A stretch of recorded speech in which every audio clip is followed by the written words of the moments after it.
Ladies and gentlemen, I call to order this morning's meeting of the Seapower and Projection Forces Subcommittee, the House Armed Services Committee.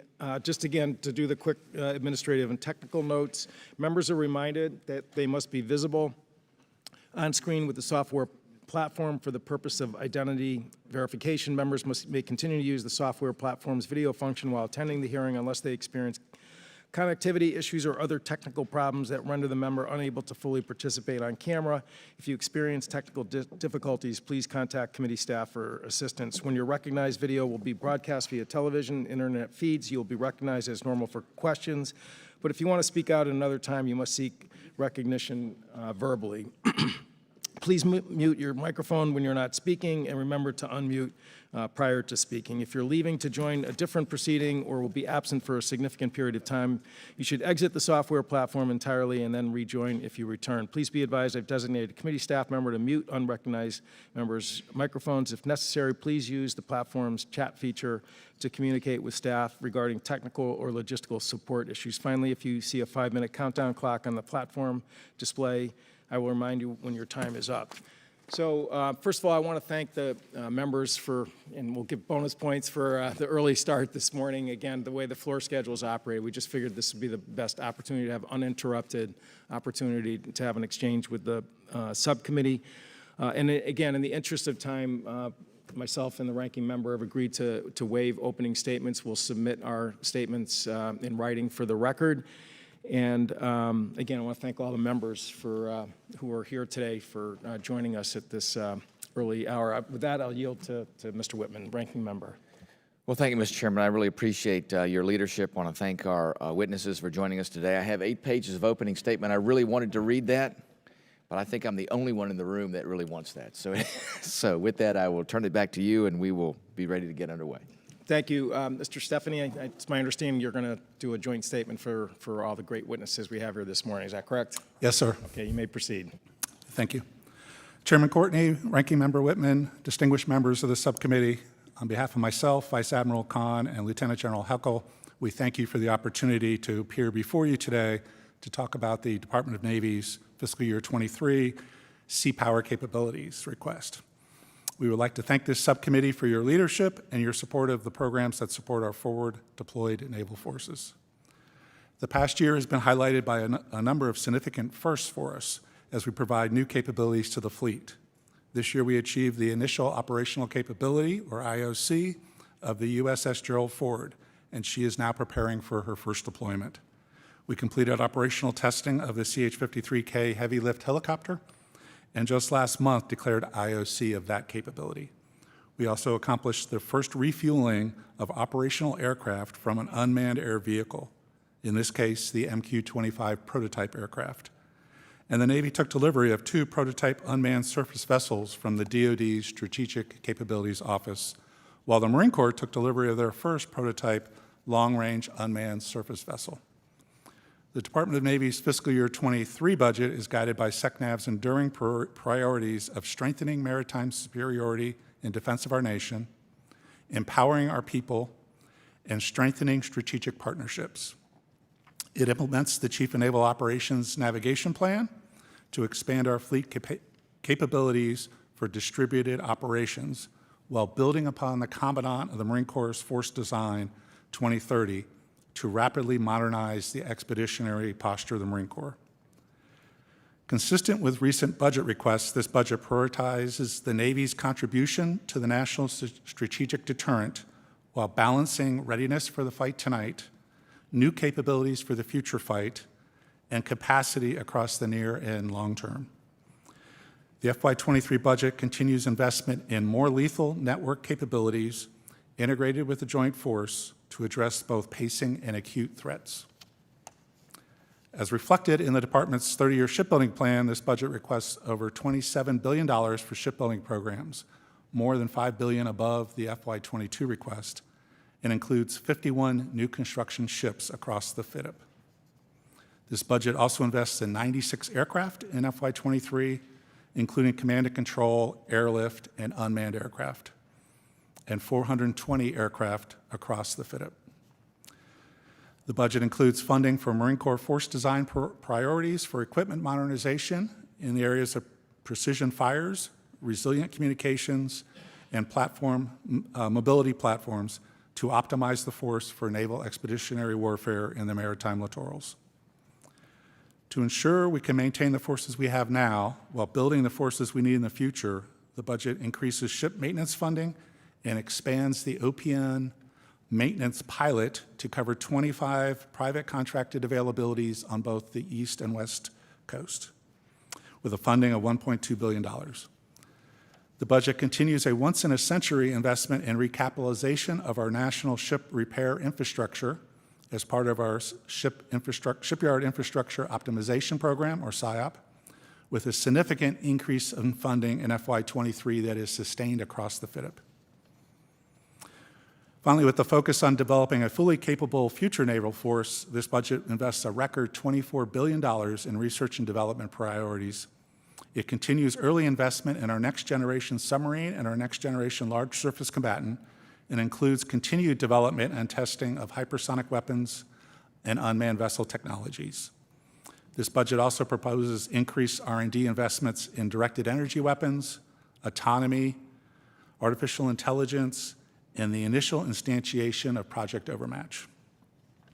Again, thank you for the opportunity to appear before you and your subcommittee today, and for the strong support this subcommittee has always provided to our Marines and our sailors. We look forward to your questions. Thank you, Mr. Stephanie. And again, I have two questions, and then I think a lot of members obviously are bursting and straining at the leash to ask a number of others. You know, in the wake of COVID, in terms of ship construction across the board, it's all about trying to recover schedule because, again, there's no question there was impact. But one issue which I think the Navy has, created some schedule risk was the change in policy for unusual hazardous risk indemnification, which again, there's just no question the Navy changed its policy in the last administration in terms of how, who bears the cost in terms of indemnification.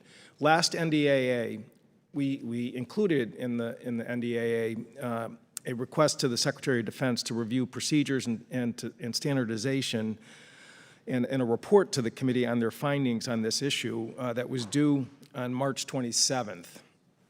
And again, we've been notified that, we were notified on March 15th that that's not coming until the end of July. Again, this was from the Department of Defense, the request. There's a problem here, which is that, this issue is coming to a head very quickly, and it is going to start creating more schedule risk if we don't get, I think, a resolution to the problem. I don't think the private industry has been dragging its feet. They have found insurance coverage that is the maximum allowed in the market, $2 billion of coverage, which I think is certainly a good faith effort.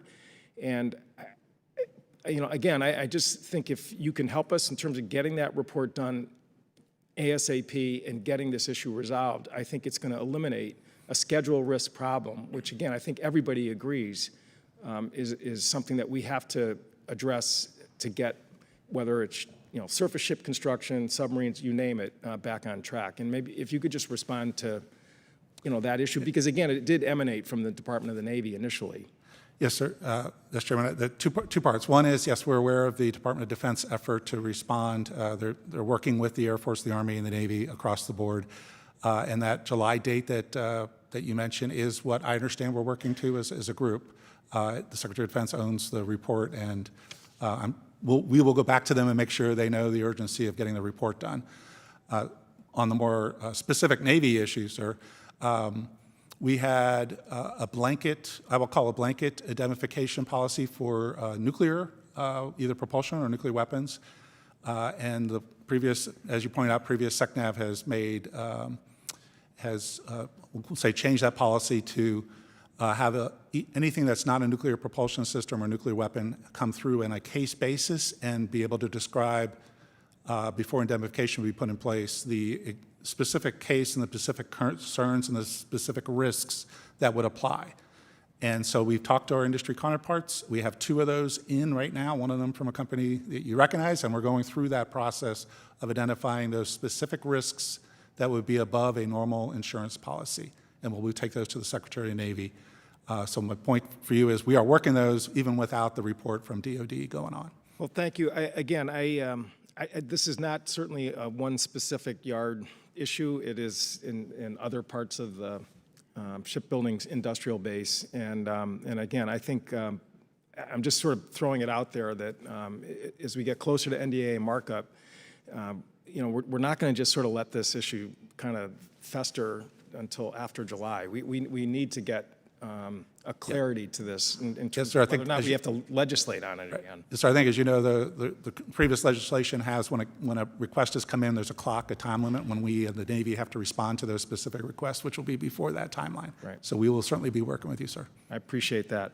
One other question, again, and I'll yield to Mr. Whitman, is the Navy's current acquisition strategy for Sealift relies heavily on procurement and conversion of used Sealift vessels. The global market, which obviously is a very dynamic and fast-changing market, I think today looks a lot different than it did a few years ago when the Navy sort of laid out this strategy for recapitalizing Sealift. When was the last used Sealift market analysis done? Sorry, I don't actually have the date on that. I believe it was around 2 years ago, but I will have to get you for the record when we did the last market survey, sir.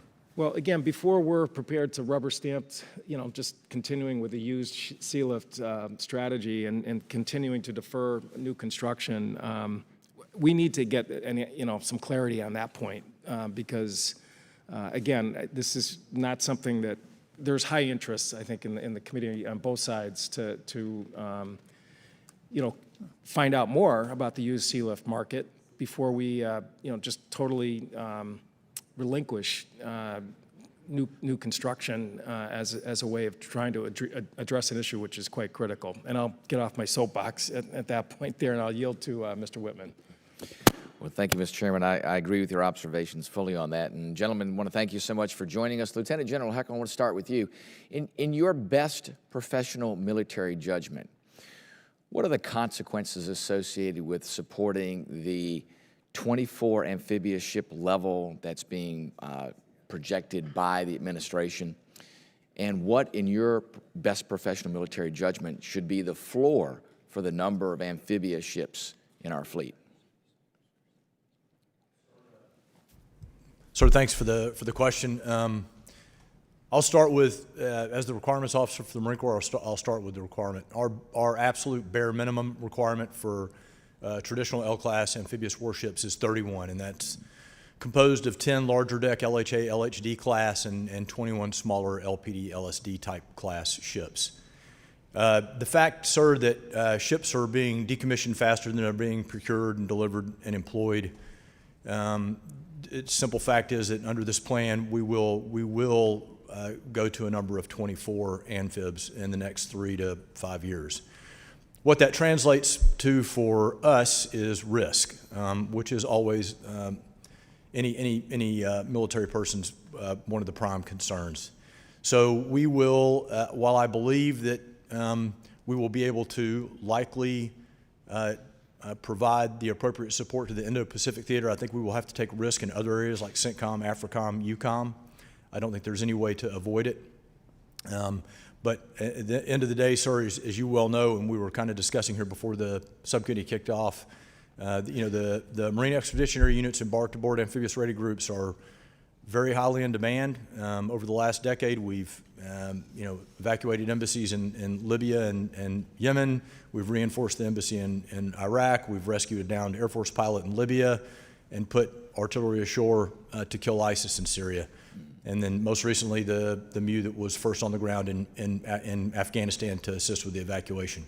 So these things, at the end of the day, one of the most in-demand assets by combatant commanders. So it's going to represent risks, or if we go below 31. Very good. Thank you, Lieutenant General Heckle. Mr. Stephanie, I want to look at destroyers. Does the budget request include 10 destroyers for the next 5 years? And looking at what the administration is proposing as far as putting destroyers under contract, does a contract for 9 destroyers allow the administration latitude to reduce destroyers in the future? Because the budget request is for 10, the proposal is to put 9 under contract. So can you give us an idea about a 10-ship multi-year versus a 9-ship multi-year? Is there some savings that occurs with that? Why the 10 in budget request and then going to 9 under contract? There just seems to be an inconsistency there. Yes, sir. So first to confirm that the budget for the next 5 years has 2 per year, 10 total destroyers for the next 5 years. And the legislative proposal that's on its way over, not to you yet, will have 9 firm in the multi-year plus 1 option year, and that will provide flexibility, as you point out, for the administration as things go forward. If there's another COVID event or world events change, to allow potentially only 9 of those 10 ships to be bought, potentially. It provides that flexibility.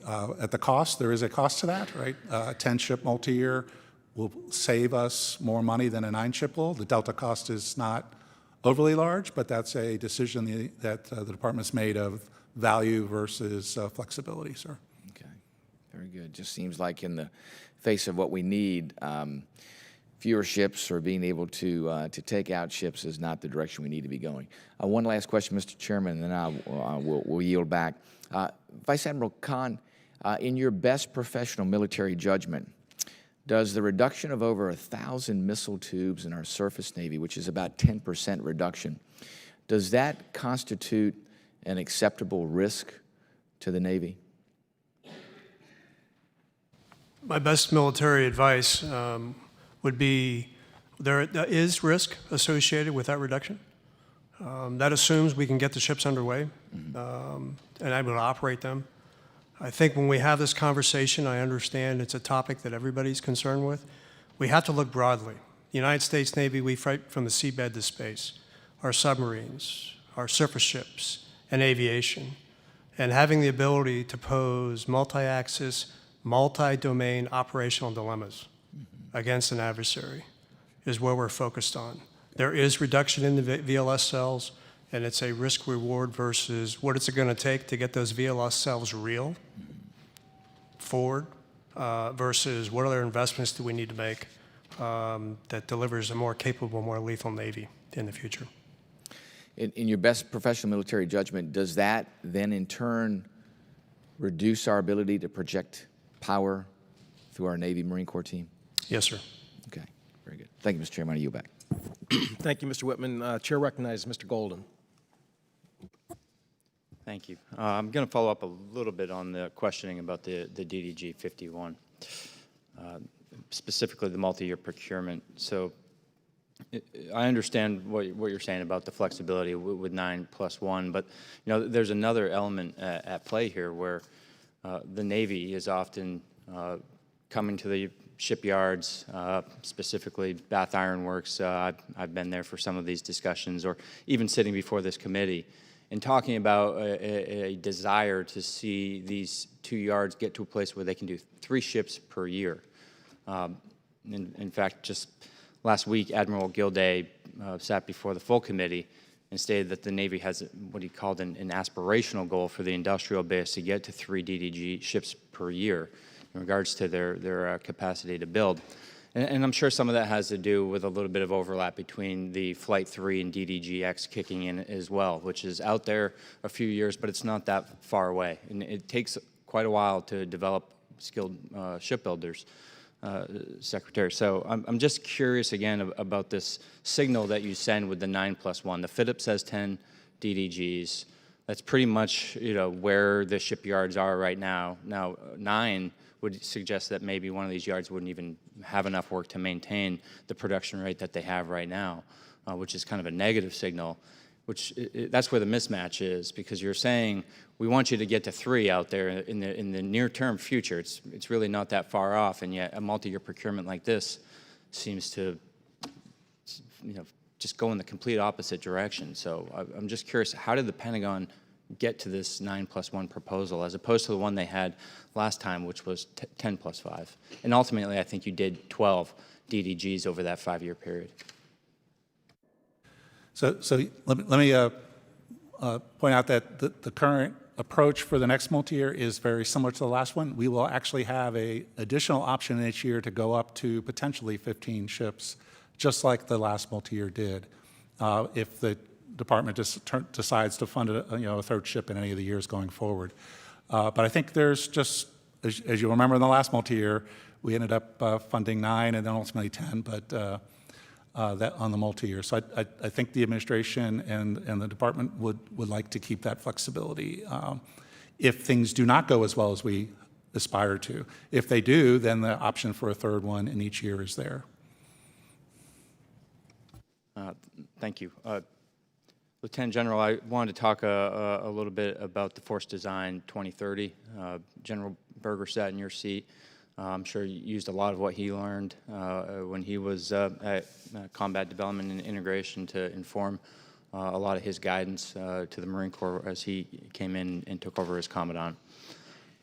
There have been some critics that have said that now, several years into implementation of the Commandant's intent, that the Marine Corps hasn't been flexible, hasn't been listening to feedback. I'd be surprised if that were entirely true, but I wanted to give you the opportunity to talk to us a little bit about what you're seeing out there. What is the Marine Corps learning as they're trying to implement Force Design 2030, and how best can Congress support the Marine Corps in making these moves? Well, sir, first, thanks for the question. And I would start off with just kind of what Mr. Stephanie did earlier, thanking this subcommittee and Congress as a whole for the support that they've provided to the Commandant and to the Marine Corps as we've stepped off on this Force Design.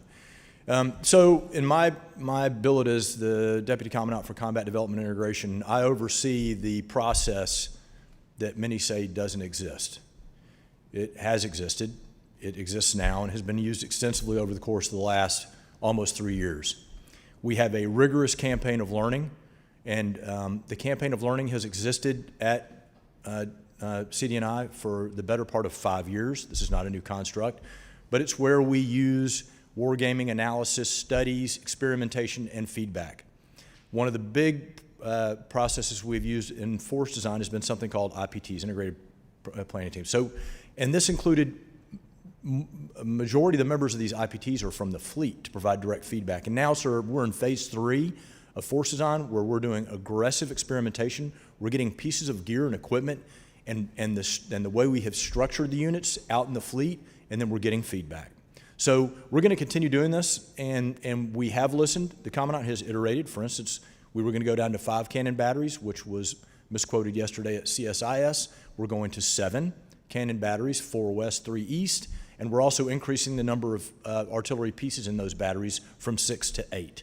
So, and with the VMM, we actually increased. We went from 14 to 16. So we are listening, sir. Thank you, General. Sir. Chair now recognizes General Bergman. Morning, gentlemen. Let's talk about LCSs. Of the Freedom class, the proposal, what is the youngest ship when it was commissioned? What was the final cost? And what is the sustainment cost savings of that ship? Sure. In terms of the LCS ships, I think the youngest ship will be 3 years. I can get the actual date. That would be St. Louis LCS 19. In terms of the cost of savings, we focus on the cost of buyback. What would it take to buy all those ships back? And it would be about $4.2 billion in the FIDIP. That we would have to come up with other ways to pay those bills, whether it be... So you took that $4.2 billion and put it somewhere else? We used the 4.2 savings and applied it to high-end capability that will deliver, in some cases, inside the FIDIP. Okay. That is the opportunity that So divestment. $4.2 billion. Okay. Of the LCSs that are being retained, what's the mission for those in the future? Has it changed? Has Freedom- just moving forward the same? Whatever. Freedom class was part of the ASW package, the anti-submarine warfare package. That capability has failed in test, and CNO has testified he's not willing to put another dollar into that program to be able to have a ship that cannot find a high-end submarine in a high-end fight. And that was, again, one of the reasons why we made a divestment. Okay, so if ASW is not the mission for it, tried, failed, just didn't work. Has there been any evaluations? Because I remember about 3 or 4 years ago, Admiral Fowler, who was Southcom, testified here that in the Caribbean and in that Southcom AOR that there was a mission set for the LCS. Has that changed? No, sir. And as a third fleet commander, we had LCS doing drug ops with the Coast Guard down in South America. Okay. Is it, was there any, excuse me, was there any discussion before deciding to decommission the ships to refit them for any other missions that maybe we don't know about? I mean, is there any other emerging missions when you think about Indo-PACOM, when you think about Southcom, when you think about Horn of Africa, other things, you know, so obviously survivability, the ability to fight. Is there a robust history discussion of what went through that maybe some of us who read that kind of stuff could read? Sir, you mentioned Indo-PACOM, and that is the exact lens that we looked at. And it's not that the LCS, regardless of the class, have no military value, is they have less military value. And based on the resources that we had some hard decisions to make, and that was one of those recommendations at this point. Okay, let's switch topics for a second to the Navy Reserve. Since 2001, the Navy has cut reserve combat aviation squadrons from 23 to 5, I think is what the math says. The FY23 proposal, in that proposal, the Navy, again, is going to eliminate Helicopter C Combat Squadron 8-5. Is it the Navy's intent to eliminate all Navy Reserve aviation, or maybe just maintain the, you know, the 737s or whatever to fly, you know, goods and people around? Or, I mean, are we just, is the Navy in its total force just looking to reduce the overall reserve numbers across the board, just aviation being the one here? No, sir, we're not trying to eliminate the reserve force from aviation perspective. In fact, the reserve force flies our C-130Ts right now, and we have, I think there is a unfunded requirement request for C-130Js to begin recapitalizing those assets for that important mission, particularly in the Indo-PACOM AOR. Our reserves fly adversary missions for training our fleet replacement squadrons and our fleet squadrons. And that is an important mission, having been an adversary pilot twice in my career. So there is a piece and an important role that the reserves will play, but based on top funding levels and priorities within the Navy, I think that is reflective of what you're seeing. Yeah, is there, and my time's about to expire, but at some point it would be nice to see the cost of maintaining a squadron on active duty and the cost of maintaining a reserve squadron, how those two numbers match. With that, Mr. Chairman, I yield back. Thank you, General. Chair now recognizes Congresswoman Luria.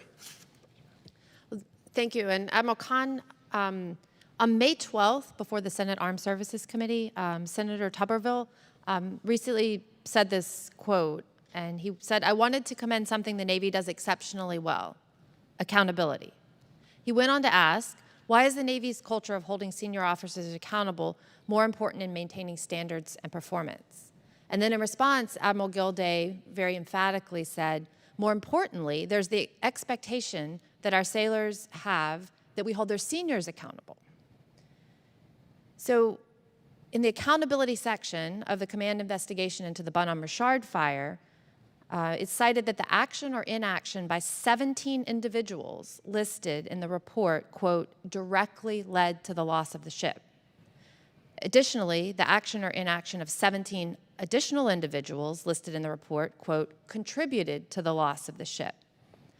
Among these 34 officers listed, there are 5 flag officers who contributed to the loss of the ship. What accountability actions have been taken against these 5 flag officers named in the report? I am very familiar with that report, and being that I signed it.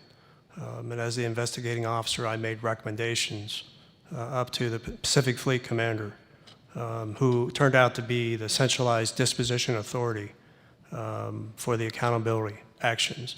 The results of that are with the Secretary of the Navy, and it would be improper for me to get any specifics because I'm not sure he has made his final determination. So if I understand correctly, there are recommendations that have been made with regard to this, but they have not gone through the final approval with the Secretary? I will say that there are decisions been made, there is actions been taken, and there are a few other decisions to be made. So as far as what has been publicly announced and known to this date, the only person who's been held accountable for the loss of a capital warship so far is in E1, when the report clearly says that 17 individuals were directly responsible, 17 additional individuals contributed to the loss who are significantly more senior and experienced than the junior E1 sailor. Do you think that the public has the right to know who's being held accountable? I think the Navy is always transparent in accountability across the board. I will say, as the investigating officer, the list that I proposed forward was not a list of people to punish. It was a list of people that need to go through due course and a formal adjudication process. It was not my job to make any adjudications decisions at my level. It was my responsibility to elevate people into a formal adjudication process, and that's exactly what was done. Well, thank you, and I'll look forward to following and tracking the Yes, ma'am. results of that report. And to tie that back into this budget hearing, obviously we have the loss of a capital ship. And I would like to shift now to Lieutenant General Heckel, because we've already discussed the number of amphibs across the fleet.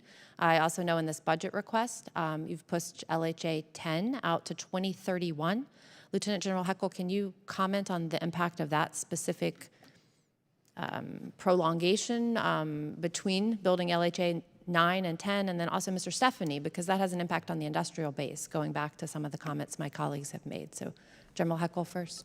Well, yes, ma'am, and to my comments earlier about the bare number, obviously LHA 10 would prove vital in that. There's right now between LHA 9 and LHA 10, there's an 11-year gap depending on when you decide it was appropriated. And obviously that large deck, those were returning to well decks with the flight deck. It's a very capable platform, very important to what we're doing, very important to the nation's crisis response force, and I would defer to Mr. Stephanie on industrial base. Yes, ma'am.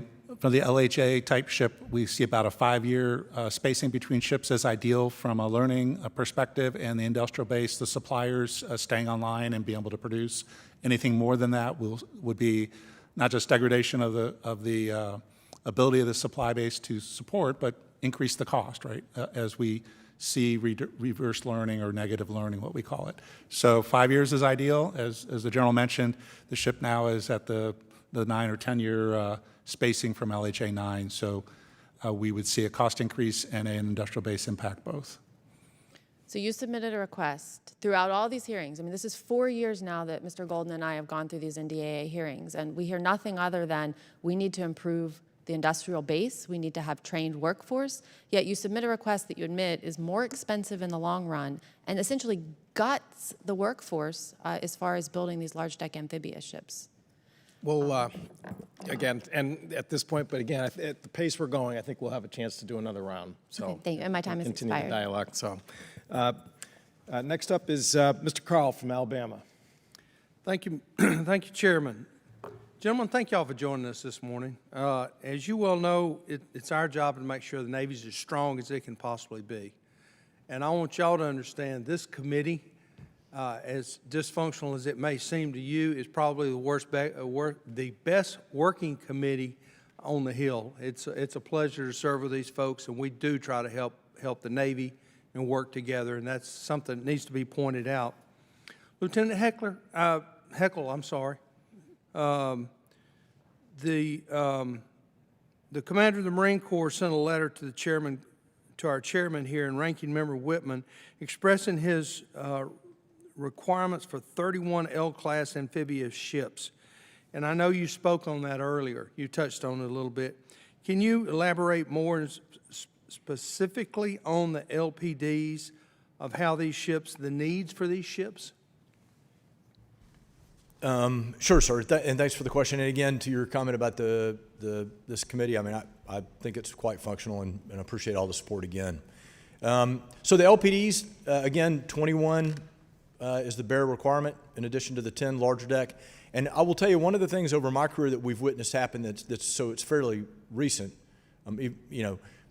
is the disaggregation of the Marine Expeditionary Unit and the Amphibious Ready Groups, right? So they'll get into an AOR and the various combatant commanders will need them.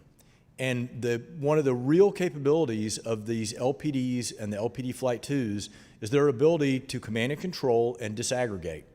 We actually have, it's not infrequent that you will have a Marine Expeditionary Unit with 3 ships in 3 different combatant commanders' AORs at one time, which is pretty stunning. So the LPD, sir, I would just simply say that from the capability of a well deck, a flight deck, the berthing, the command and control, the ability to disaggregate, that's probably the strongest attribute of the LPDs going forward. Thank you, sir. One more quick question. Does this put the Marine Corps at risk since the Navy plans to retire some ships to hold on to the LPDs and to delay the process? And so I think are you referring to the LSDs, decommissioning Yes. the LSDs? Yes, sir. I mean, obviously, sir, I would support anything that's going to give our Marines and our fleet commanders more amphibious assets. But obviously that's going to be, it's a within the top line problem where we have priorities. But absolutely, sir, from my perspective, it would give the fleet commanders more capability. Thank you, sir. Mr. Chairman, I give my time back. Thank you, Mr. Carl. The chair will now recognize Mr. Norcross, who is joining us remotely, and he will be followed by our newest member, Congresswoman Garcia. Mr. Norcross, the screen is yours. Thank you, Chairman. Gentlemen, good to have you here today. Virtually every hearing we've had related to HASS, the question has come up, the war in Ukraine and lessons learned. And that's where I want to start off with for both the General and Vice Admiral. We saw the sinking of the Russian flagship. What are we learning from that experience and others that might impact, not necessarily on this immediate budget, because obviously it was created before that happened, but as we look forward, can you give us some insights on items we might have learned, or is that not a surprise to you, gentlemen? So if we could start with the Lieutenant General, please, Lieutenant Admiral first. Okay. Hey, sir, thanks for the question. And so I think specific to the sinking of the ship, I think what you're seeing is that small, distributed, lethal forces with long-range precision fires can do a lot of damage to capital assets. So, and we've seen that not just with the sinking of the ship, but you've seen that with how the Ukrainians have been fighting against armor, and quite frankly, with the javelins and the stingers, how they've been performing the anti-air warfare as well. So, for the largest takeaway for me again is, and reinforces where we're going with force design, that again, the distributed, lethal, well-trained, well-equipped forces can hold a larger, heavier, less mobile adversary at great risk. So, But how about from a defense point of view? I'll cover that, sir. I think it validates the funds that the appropriations that this committee and others has given us towards live virtual constructive training at sea. We do some of that in buildings, but able to stimulate training from operational commanders down to individual level operators, radar set controllers, in a realistic, relevant, and recordable environment that replicates the high-end threat. Whether being targeted by cruise missiles, whether be targeting by ballistic missiles, to be able to see that type of complex scenario in training before they see it in combat. Because if you see something for the first time in combat, you will pause. And if you pause, people will die. And we're able to replicate those scenarios and making sure our sailors and commanding officers have the capability, capacity, and training to execute in that type of scenario. We haven't been given a full download on what happened there, but by your comments, the indication is somebody was asleep at the switch, so to speak, on the flagship. you're confident that given the capabilities we have on most of our high-end ships, we could defend against a missile of the type that was sinking the Russian flagship. Yes, sir. I can look you in the eye and say we are adequately prepared and equipped to execute that mission. Thank you. Mr. Stephanie, let me shift over here to a question concerning how many ships we're going to procure, decommission, our ability to maintain these ships. There has been a number of questions about sustainment across our services, but I want to focus in on our shipbuilding, and we've been struggling. This is no surprise. Building a workforce doesn't happen overnight. Building a relevant workforce that is experienced is even more difficult, and we're well on our way to that. When we look at what we can do from our in-place maintenance, have we looked at contracting with shipyards who are only doing commercial work? Perhaps they may be able to be pulled over for some of the maintenance on our naval vessels to try to bring down that time and that risk. Yes, sir. So we actually have looked and worked with various commercial-only repair yards. Some, frankly, don't want to do business with us. But those that have, like, for instance, the old Mare Island Shipyard, we are in the process of certifying them to do Navy work. Philadelphia Shipyard, we're also looking at starting the process to certify them to do Navy work. The certification process is different than commercial work. So where there's interest on the commercial sector, we are taking those steps to bring more companies involved and get certified to Navy requirements. And for the record, as I'm running out of time, if you could share with us the reasons why they might not want to do work with us, at times maybe we can be helpful and trying to we'll convince take that them. one for the record. Yeah, that's a good one for the record, sir. Yep. Yep. Thank you, Mr. Norcross. We've now just been joined by Congressman Banks from Indiana. And again, then he will be followed by Congresswoman Garcia. Mr. Banks, the floor is yours. Thank you, Mr. Chairman. Vice Admiral Khan, the Government Accountability Office released a report this month on uncrewed maritime systems, specifically on how the Navy should improve its approach to maximize early investments. The report made 7 recommendations. Have you read the report, sir? I have looked over the report, sir, but I need to read it in detail. Okay, so it's probably not fair to ask you if you agree with the recommendations of the report. That would be a good statement, sir. The committee would appreciate it. I would appreciate it if you could get back with us for the record, and after you review the recommendations, let us know what you. Yes, sir. I can tell you what we're doing, but I don't want to take. Well, let me start with that. What are the critical technological challenges that the Navy is facing in building the autonomous vessels of the fleet? So the importance of having land-based test sites is very important, and that would be with land for the hydraulic, hull, mechanical, electrical systems, which is being done for the medium unmanned surface vessel will be operational in FY23, and the large unmanned surface vessel will be operational to start testing shortly thereafter.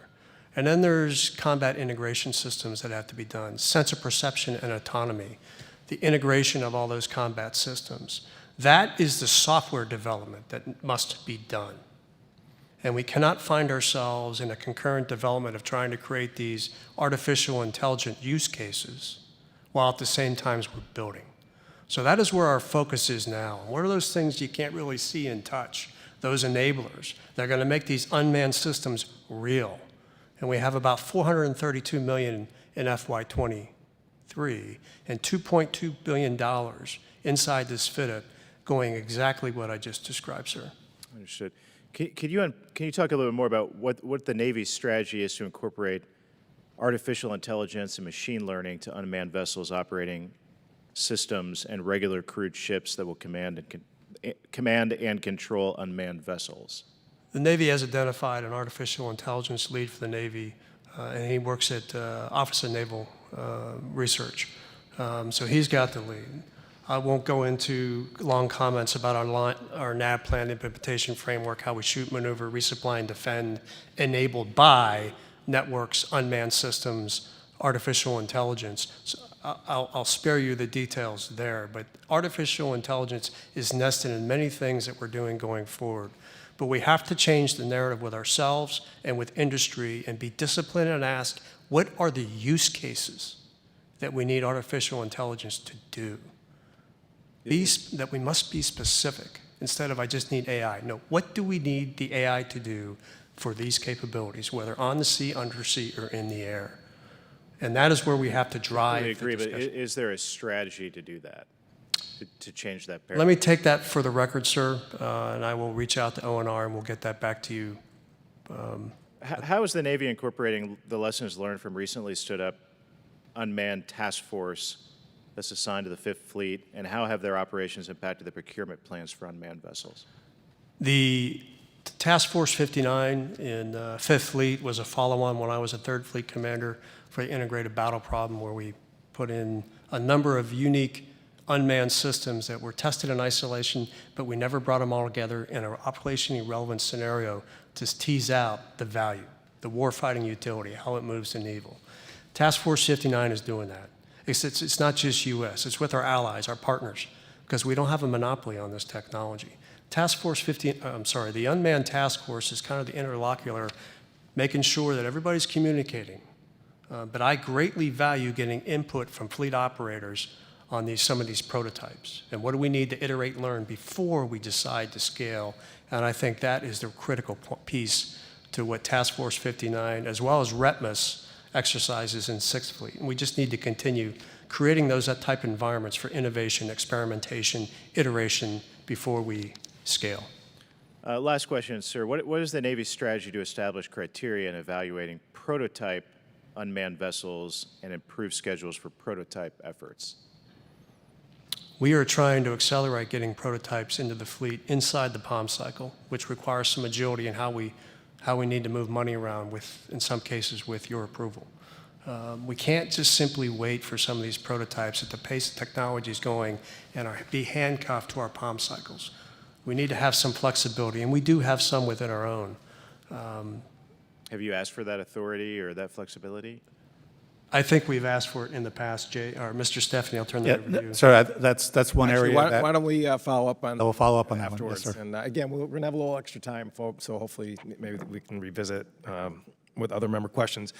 Now it's my pleasure to introduce our newest member to the Seapower Committee. We're really pleased that Congresswoman Sylvia Garcia has joined our committee, and I'm looking forward to the contributions that she's going to make from her great district in Texas. And I now yield to Congresswoman Garcia. Thank you, Mr. Chairman, and it's great to be here. And while I'm not as well versed on some of the issues that you all have been talking about, I do have some familiarity with some of these topics. And I want to start with the last one first that Mr. Banks was referring to. And that is the unmanned vehicles. You know, I come from Houston. NASA is really close to my district, and I've always opposed unmanned spaceflight. So convince me today why we need to do unmanned vehicles in the military, and what does the continued adoption of unmanned vehicles mean for the future of the end strength numbers? Start. Well, first of all, ma'am, I'd like to point out the experimentation we're doing is manned-unmanned teaming is what we call it. We do not envision, at least in the near term, unmanned vehicles going off and doing combat missions on their own, right? So that human in the loop, manned-unmanned teaming is really the main area we're exploring right now. And the details of it, I'll turn over to Admiral Khan for any details there. I would say what we need the unmanned systems to do, and I completely agree with Mr. Stephanie, is that there's going to need to be a human in the loop, particularly when we're going to need to provide lethal fires against a target. There's going to be a human in that loop. Well, Machines I need to need provide that human with more. I'm sorry, ma'am. So where are you at in this? I mean, I just joined the committee, and I will ask for a briefing from your team. Okay.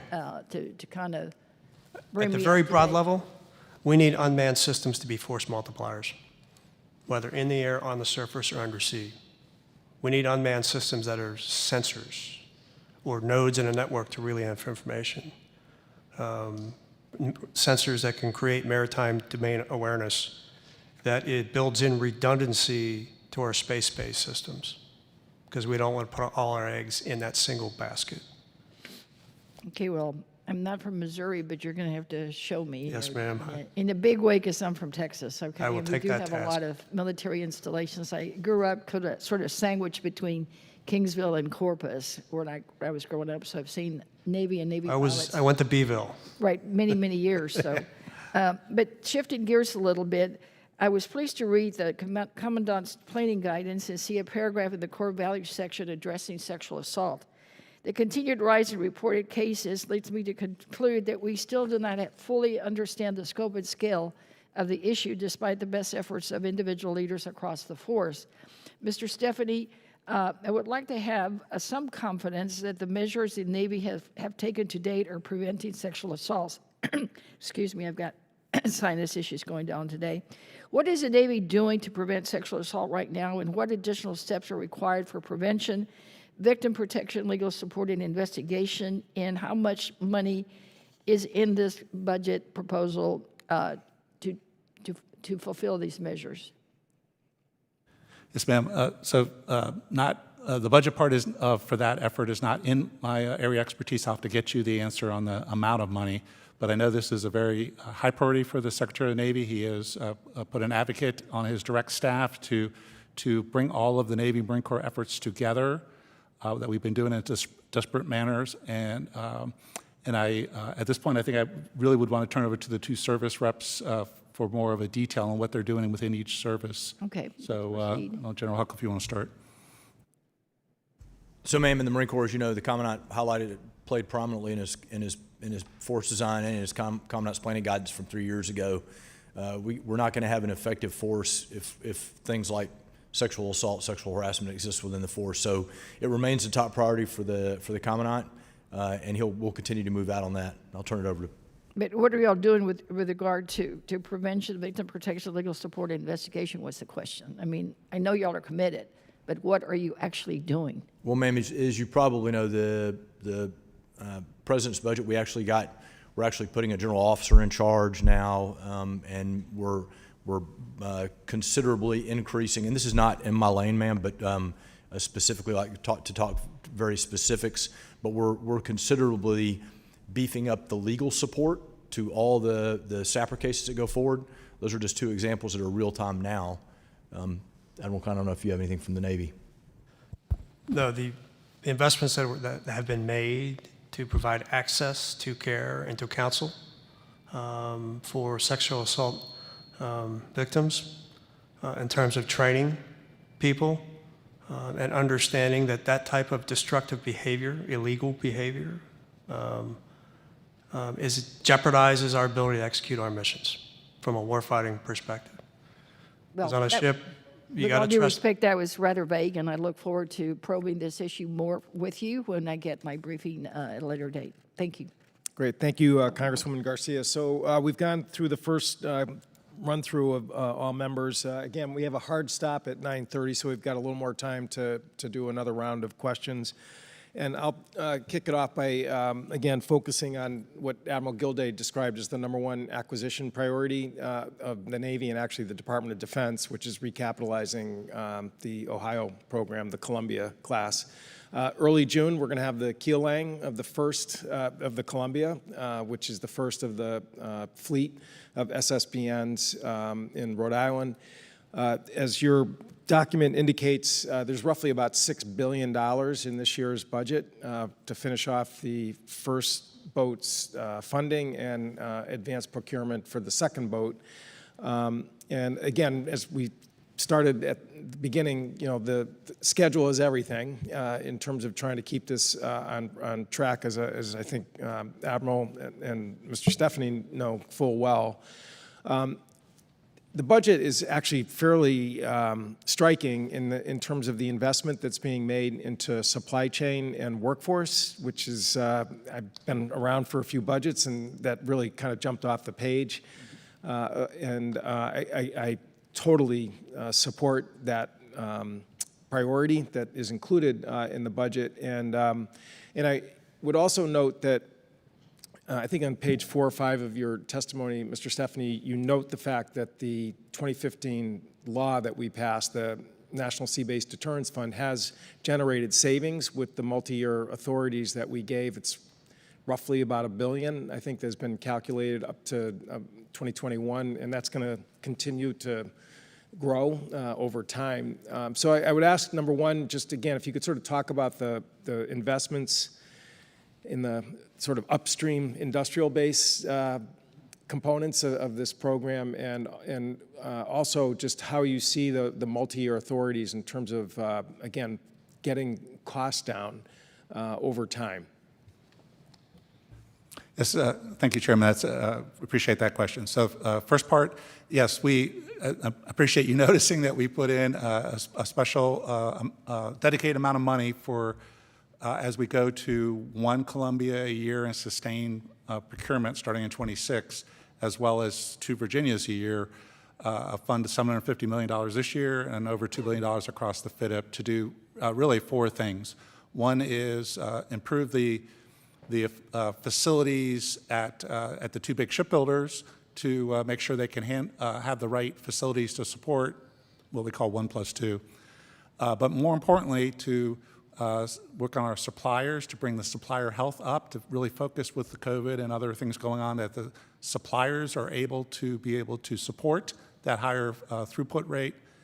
Outsourcing, and actually do strategic outsourcing of parts of these submarines to other yards, and get those outsourced yards for the less complex parts of the submarines up to speed, and new partners, if you will, in the shipbuilding effort. And then the last area, but the most, probably the most large, or the largest funding piece, is for workforce development. Not just workforce development at the shipyards, but in other parts of the country where skilled labor could exist, but they're not trained in how to work on submarines. So we've set up pilot programs in the Pennsylvania area, Philadelphia area, down to Virginia, of course, in the Rhode Island, Connecticut area, what we call pipeline programs, and we want to expand those to other parts of the country to bring highly skilled workforce into the submarine building area. So those are the 4 main areas, sir. And then as far as the Sea-Based Deterrent Fund and the multi-year-like capabilities that are inherent in those authorities, we were able to do what we call continuous building, continuous construction, where we are able to have our suppliers build 5, 6, 7, 8 ship sets worth of whatever they're building in a row, as opposed to starting, stopping. And that provides much more efficiency and stability to the suppliers, but then also reduces the cost because the workforce learns as they go through that process, as opposed to starting and stopping, sir. Great. Well, on behalf of the Seapower Subcommittee, on the latter point, I would just say you're welcome, because that originated in this subcommittee back in 2015, and I know Mr. Whitman and others, we've been watching that like a hawk ever since. And again, I'm actually very bullish on the pipeline model in terms of sort of fast pre-apprenticeship, sort of flashbang process to get people with basic levels of welding skills and sheet metal, so that they can move really quicker than the normal process that prevailed prior to the creation of those. And again, I think the investment by the Navy in that is quite unique and I think smart to make sure that we keep this program on track. And with that, I'll yield to Mr. Whitman. Sure. Thank you, Mr. Chairman. Mr. Stephanie, I want to ask and get you to confirm that the USS Vicksburg CG-69 and USS Tortuga LSD-46 are in their current maintenance availabilities, and by the way, they're slated to be retired. In their current maintenance availabilities, are they at 85% completion? And if that is indeed the case, I also want to know how much money has been expended in their maintenance availabilities to this point. So yes, sir. First, confirm that they are in their what we call cruiser mod or LSD mod program, that the availability to provide a extension of their service life. The cruiser Vicksburg, I think, is in that 85% range. Tortuga, the LSD might be a little less, but it's mostly complete, to your point. How much has been spent on those availabilities? Again, the cruiser and the LSD a little different, but in the $200 to $300 million range, and I can get you the exact amount of money, sir, if that's a detail you need. Is it closer to the 300 or the 200? Closer to the 300, sir. Gotcha. Okay. Yeah, I'd like to get those exact numbers. Vice Admiral Khan, the Navy proposes retiring 9 LCS of the Freedom class ships. All of the MQ-8Bs and half of the MQ-8C Fire Scouts and 2 Expeditionary Sea-based ships. In your best professional military judgment, will the retirement of these various mine countermeasure platforms be expanding or reducing the Navy's capacity to do mine countermeasure missions? First of all, we'll have 15 LCS ships, Indian class, to do the mine counter mission. We are on track to be able to divest from the legacy systems in FY25 in 5th Fleet and FY27 in 7th Fleet. From the mission packages that we have, we believe that 15 of those Indy class is sufficient to do the mine countermeasure mission. Again, the question is, will it increase? Well, retiring those platforms, taking those platforms out of the inventory, will it increase or decrease the Navy's mine countermeasure mission capacity? For the Freedom class, they were never going to be MCM boats, so it would have no impact. Is your question sort of the mine-sweeping ships and the mine-sweeping helicopters Yes. coming out of the inventory, Yes, what that impact That will have an impact. and the Expeditionary Sea-based ship. Well, it will not increase. The total It will decrease the capability once we get rid of legacy systems. Okay, very good. Thank you, Mr. Chairman. Thank you, Mr. Whitman. Chair now recognizes Mr. Golden. Thank you. General Heckel, a little bit more on Force Design 2030. So, as you know, the Marines have a rich history of operational innovation, things like amphibious assault, close air support, Marine Air Ground Task Force, adoption of vertical short takeoff and landing aircraft, to name just a few operational innovations. And of course, now you're helping to lead the Marines in bringing about another one, distributed operations, alongside the United States Navy. And you're looking at things like the introduction of a precision strike regime, the ability to influence gray zone activities in the here and now, and then the ability to sustain maritime campaigning. And of course, developing capabilities like rockets, guided missiles, anti-ship capabilities, talking about ranges from like 40 kilometers out to like 300, maybe even more. Of course, Force Design 2030 grows out of the 2018 National Defense Strategy, and General Neller, it was General Neller who said the Marine Corps has to change, and General Berger selected to lead this change. Now, some critics have said that the Marines are moving too fast. I want to talk a little bit about something a lot of us have discussed of late in this committee, something called the Davidson window, which we're in now through 2027, and get your feedback on how important the changes that the Marines are making at this pace in helping to address these concerns. A lot of people want to talk about this in the space of talking about building more ships. I'm not knocking that. I know it's important. But something comes to mind that the Commandant wrote in announcing the force design. And he said, while others may wait for a clearer picture of the future operating environment, we will focus our efforts on driving change and influencing future operation environmental outcomes. How important is what the Marine Corps doing to the here and now, General? So, sir, I think getting at the gist of your question is it's time represents risk when we're facing a pacing threat in the Davidson window. And I will simply say, sir, and I think one thing that kind of further illuminates this discussion is operations in Ukraine. And we're not drawing any premature conclusions, but there are certainly lessons to be learned and observations to be made. I will simply say that to your first point, time to me as a military individual means risk. We're not moving fast enough. So for people to say that we're going too fast, we're not moving fast enough. I believe we have, as you know, in March we set up the 3rd Marine Littoral Regiment. in Hawaii that is there now. We're equipping them. They're going to begin experimentation in a whole host of areas of force design. And the point being, as we go through and stand up 2 more MLRs, potentially 2 MLRs, in the coming years, we will be forward operating, persisting with allies and partners inside the Chinese weapons engagement zone, and that is gray zone operations, and that's what we're going to be doing.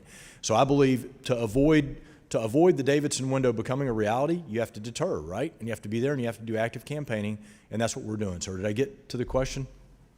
Yes, thank you. I appreciate it. I'll yield back. Thank you, Mr. Golden. Chair now recognizes Mr. Bergman. Thank you, Mr. Chairman. Mr. Stephanie and Admiral Khan, this is regarding the FFG program in Marinette, Wisconsin. The FITUP reflects 2 ships in 2024, 1 in 2025, 2 in 26, and 1 in 27. It appears, though, that the Marinette Shipyard has excess capacity to build more ships now. And as you know, especially in the business world, if you want to get a good product at a reduced cost, you keep production lines going, keep workers employed, all that, because in the end, you get a good product and the company does well on its bottom line. And that's, you know, we need the good products and we need the company rolling. Can you walk me through the decision-making by the Navy on why the plan is to build only 1 ship in FY25 instead of continuing to build at the capacity of the shipyard? Yes, sir. So first of all, we recognize the investments that the shipyard Marinette's put in to expand their shipyard, and I know you're aware of it, sir, as well, to be able to do 1.5 and ultimately 2 frigates a year in construction as they step out of the LCS program into the frigate program. So we recognize that, and we want to take advantage of it. What you see in the FITUP is what we call the minimum sustaining profile, 1, 2, 1, 2, which is what we worked with the shipyard as the minimum amount to use their capacity. As far as the decision process on the quantity, I'll turn it over to Admiral Khan. Part of that profile was an affordability, plain and simple. Was what? Affordability, Okay. having the resources in those years to throw. Initially, the initial one was to de-risk the program, to make sure that we need that boat, that ship on time. And we don't want to over-pressurize, but once the contractor demonstrates that they are on plan with resources available, we'd go to 2 across the board, or perhaps more in the future. But it was pure affordability in the out years, going back to a 1, once the shipbuilder demonstrates they can do it. Affordability based on monies provided. Top by line. the AA. Correct. Okay.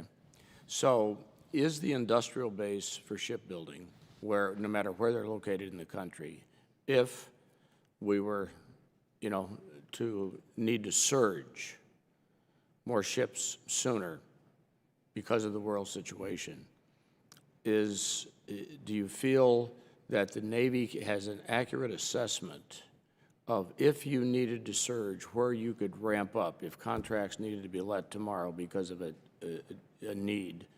I mean, how quickly could the Navy, get things on a higher rate of production? Sir, I'll be specific to shipbuilding. In the shipbuilding world, I think we have a very good handle on where there's capacity in our shipbuilding yards versus full capacity. The submarine yards, we cannot add any more, right? They are at capacity right now, as is Newport News for the aircraft carrier. But our service shipyards, all of our surface shipyards have some capacity that we could quickly take advantage of, whether that's on the West Coast, Gulf Coast, or up in Great Lakes. Has there been any studies done by the Navy that looks at the current shipbuilding, again, the sites where you build ships? Is there, again, in a worst-case scenario, if we needed to expand the capacity at any of those shipyards, has there been any look by the Navy at, and I'm just going to pick, because it's in Wisconsin, Marinette, at the coastline of Lake Michigan? Are there any, if they needed to expand that operation, has the Navy spent any time looking at the coastline, the geography, adjacent to any of the shipyards if we needed expansion? No, sir, I don't think we've looked at the capacity within the shipyards. We have not looked at expanding out So you've not beyond. looked at the land around it, if you will, in a worst, because you could get a workforce there, but if you don't have the capacity in which their ability to work, you can't, it doesn't make any difference how many people you have. With that, I yield back, sir. Great. Thank you, Mr. Bergman. Chair now recognizes Ms. Loria. Thank you, and I want to reflect back on some things that Lieutenant General Heckel has said about risk during this hearing. And, when we receive this budget proposal every year, we're also supposed to receive the chairman's risk assessment. We haven't received that this year. It's supposed to be annually produced document. It hasn't been produced each year. I've been asking repeatedly because I think that would help us inform and understand what you mean by risk, because it's a rather vague term. Lieutenant General Heckel, can you expound a little bit on what you just said the risk is with regards to reducing the size of the amphibious force? Well, yes, ma'am. So, I mean, the risk for specifically, as you mentioned, the reduction in amphibs, it simply means that we will not be able to have adequate forces forward to respond in a timely manner. So the Marine Corps is tasked to be the crisis response force for the nation. The implication of crisis response is timely response. So again, I come back to the whole thing, the discussion about time can often represent risk that can't be overcome, right? So that's, I think, the biggest issue, ma'am, is just not being forward and being able to provide timely and capable response. So I should expect when we finally do see the chairman's risk assessment that it will say something along the lines, and I'll paraphrase what you just said, that this budget request does not propose a force that would give us significant forces, amphibious forces, to have a response in a timely manner. So not have adequate forces forward to respond in a timely manner in a time of crisis or conflict. This budget request does not give us adequate forces forward to respond in a timely manner in a time of crisis or conflict. Is that what I'm understanding? And ma'am, just to be clear, and the Marine Corps' concern is the coming years where we go down to 24. It is the assessment, my assessment, that at 24 we will likely be able to provide adequate capability in the Indo-Pacific, and we will be forced to take risk in EUCOM, AFRICOM, and CENTCOM. There's no two ways around it. Okay, so you said likely be able to in Indo-Pacific. Where's your hesitation there? Why did you use the word likely? Based on readiness rates of ships, I'm always cautious. I will approach from the worst case scenario vice the best case. So that's why I use the word likely, ma'am. Well, thank you. And so I would take away from this that, the LPD-17 production line was supposed to go through, I think, hall number 42. This budget proposal wanted to stop at 33. We've already discussed during this hearing the prolongation of time between LHA 9 and 10, also the LSD's decommissioning. And it's curious to me because, on the Navy Public Affairs, every day they're literally talking about these very ships that we plan on decommissioning as proposed in this budget. Every day they're out there doing operations, deployed in 6th Fleet. One of them just left Little Creek in my district recently on a deployment, and they're performing important missions for our country. But just tell me, am I correct? You're requesting to decommission these ships in this budget? I certainly am not, ma'am. And the LPD was going to be truncated at 31, actually. We got advanced procurement at 32, and as you know, the Commandant has put LPD 33 as the top of our unfunded priority list for the United States Marine Corps. Okay. Well, I think that this committee has heard that loud and clear, and we may go above and beyond that. But, I think it's important that you're using the word risk, but I would hope that, in future discussions with this committee, you can quantify, what is the risk to our national security. And we hope that this will be fully delineated across all shipbuilding programs when we do finally receive the chairman's risk assessment for this budget. Thank you, and I yield back. Thank you. I agree with the gentlelady that the subcommittee has heard that message loud and clear, and I think we're going to move out with our Article 1, Section 8 authorities under the Constitution to address that when we get closer to the mark. Chair now recognizes Ms. Garcia. Mr. Chairman, thank you again for the warm welcome, and I really have no further questions this morning. sure I'll have more after I sit down and visit more with them. Thank you. Well, thank you, Ms. Garcia. With that, I think we've had good rounds of questions. And again, I really appreciate the early start, which again, I avoided the musical chairs of floor votes and allowed a real flow here today. So again, thanks to the witnesses for your flexibility. And with that, I will now call this meeting closed.